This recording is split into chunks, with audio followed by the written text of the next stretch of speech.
ang nag-deliver papunta sa bahay nila Pangulong Bongbong Marcos at Speaker Martin Romualdez mag-insert o magpasok ng 100 billion worth of projects sa BICAM. Sana po ay hindi nila ako mapatay bago ko mailabas ang lahat. Ginawa ko lang ang utos sa akin, pero ngayon, handa na akong harapin ang lahat. Ginagamit ng administrasyon ang buong resources ng bansa para tumahimik ako. That he will shoot me if I will talk. Gagamitin ako bilang panakipbutas sa kanilang kampanya laban sa korupsyon. Hindi na ako mananahimik, ilalabas ko ang lahat ng katotohanan. May resibo, may ebidensya, at may pangalan.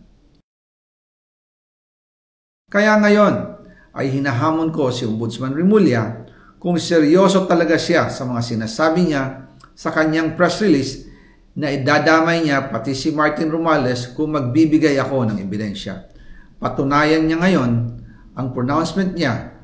Imbestigahan niya ang fraternity Brad at ang kanyang kaibigan na si Speaker Martin Romualdez kung talagang tutupad siya sa tungkulin niya. Imbestigahan din niya si President Bongbong Marcos. Sabi nga ni BBM nung SONA, let's do it right at mahiya naman kayo, hindi po ba?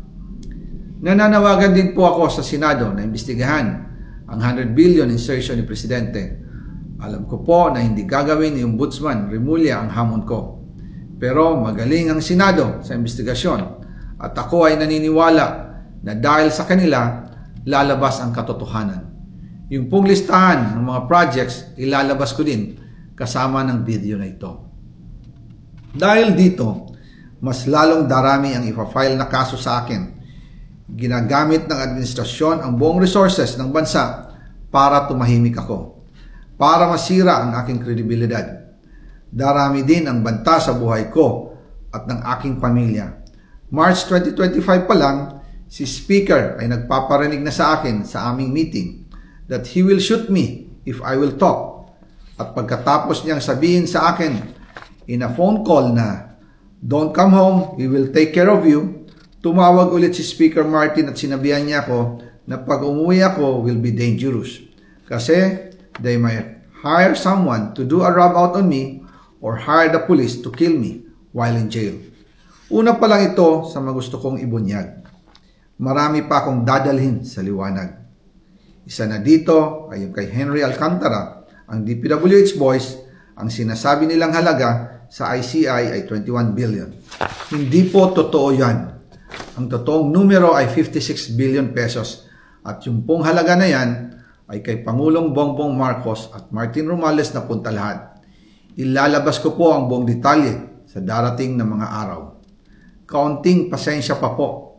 Sana po ay hindi nila ako mapatay bago ko mailabas ang lahat. Sa inyong lahat sa Pilipinas, lalong-lalo na sa aking pamilya, taos-puso akong humihingi ng paumanhin. Ginawa ko lang ang utos sa akin, pero ngayon, handa na akong harapin ang lahat.